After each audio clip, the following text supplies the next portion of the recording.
of pinching that drive and big-time baseline finish.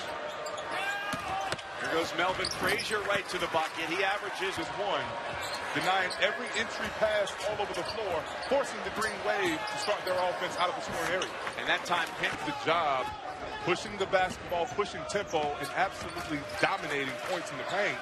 How do you do that? You're connected defensively. You create opportunities. And the Hills are right to go right now as far as contributing defensively, which is that what they're looking for the most out of those guys? Oh, what you're asking of those players. Whoa!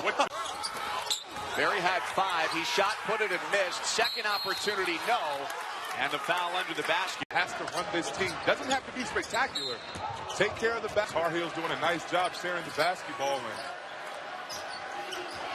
look for a trap, a run and jump. Brooks unable to close it. Slater for Frazier. Here last year with a knee injury and looking great coming back this year. 22, the largest lead of the early day so far for Carolina. Frazier. Oh, goes up high for the contest. You think he was thinking about that, though? He conference player of the week back on November 20th. How about this, if it represents a sign of change for Tulane? You have a freshman point guard and a freshman post player on the floor now. As you see Joel Perry come to the scorer's table. Here's the explosive. He's got the assignment on Boy Coca, who sets that screen rolling to the rim. Well covered by Williams. A little bit too late. Respective schedules a little bit different in the early going. A little bit more challenging for Carolina. A challenge to stay with good footing for Williams. And now Tulane turns it over. Carolina reciprocates. Now for North Carolina, they had that 11-game road trip, which certainly helped them get things in gear to start the year. And now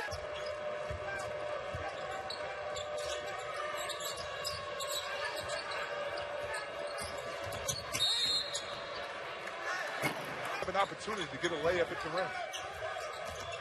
shot clock dwindles on the possession. It's a 7-0 run right now for Tulane, and on his rhythm now. 27 points against Davidson. A lead up to 28, the largest of the day for the Tar Heels.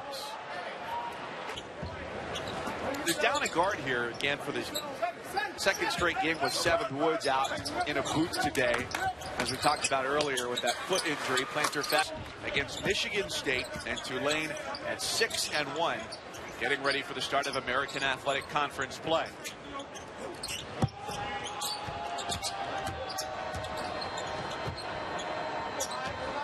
Cornish, the transfer from UNLV, lost his dribble.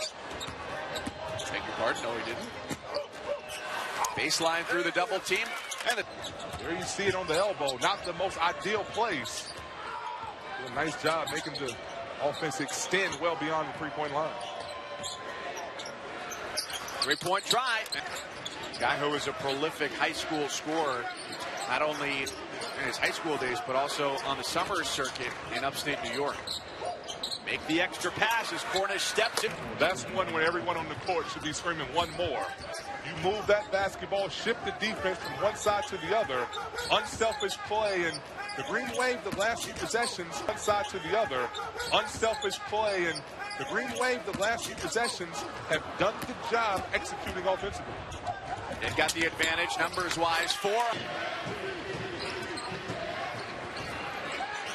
Fight for it, and Ajang gets the offensive rebound. Cornish, not afraid to shoot, but he dishes this time.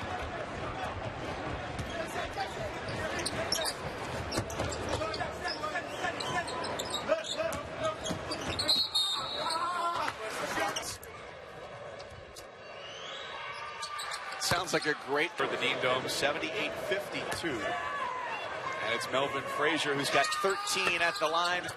And it stays. Because really, the Michigan State game, they got beat on offensively. They really struggled to make threes. Right now, he's going to have to make better than what he has. But they will be the beneficiary of how well that ball moves. And I think Cameron Johnson will have a lot to do with that. And then we'll be able to hear what I would say is now my favorite.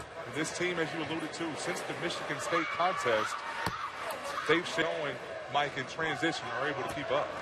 And you talked about the three-point shooting. Johnson at 45% three-point line. It's a new role for you this year, Coach Crean, as Player of the year, but obviously being maybe the most improved player from one year to the next. And I think that's going to help the learning curve of those freshmen as they go along. Carolina closing in on 100 and going to 8-1 today. Tulane and a big game in Atlanta between the Falcons and the Vikings leaders. In Those playoff selections come out. What are your thoughts? Are top 4 teams that made it into the college football playoff are the top 4 in the strength of record as well. So, you know, when you have human excellent seasons, but Alabama, their losses happen to be later in the season. To say they weren't tested, they dominated every confidence. We've seen a glimpse from all 3 young bigs of what they can be, what they will. Make sure everybody is where they're supposed to be an extension of the coach. And as he does that, I think Carolina bench is just waiting to explode there as Barrett lobs it up, and as if he went off a